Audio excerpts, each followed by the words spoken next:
Par un seul homme, le péché est entré dans le monde, et par le péché, la mort.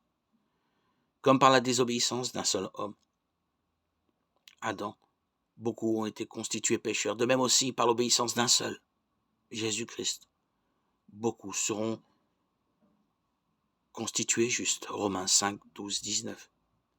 Adam, le premier homme, est notre ancêtre à tous. Objet des soins de son Créateur et placé dans un lieu de délices où rien ne lui manquait. Adam a écouté Satan et a douté de Dieu. Il s'est détourné de lui et a péché. Il est ainsi devenu par sa faute le chef de file des humains.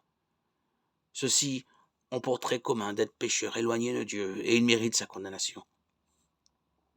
Mais Jésus-Christ, le second homme, le dernier Adam, 1 Corinthiens 15, 45, 47, est venu sur la terre pour remédier à cette situation désespérée.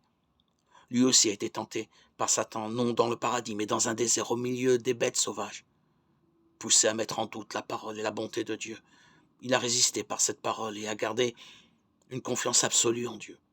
Il lui a obéi jusqu'à la mort, donnant sa vie sur la croix pour les pécheurs. Désormais, Jésus est ressuscité. Satan et la mort sont vaincus. Jésus est devenu alors un nouveau chef de file pour tous ceux qui croient en lui. Leurs fautes sont pardonnées pour toujours. Dieu ne les voit plus comme des pécheurs, mais comme des justes. Ils ont définitivement quitté la file à laquelle ils appartenaient par la naissance naturelle. Le contraste est complet. L'une des familles conduit au jugement et à la mort éternelle, l'autre au salut et à la vie éternelle.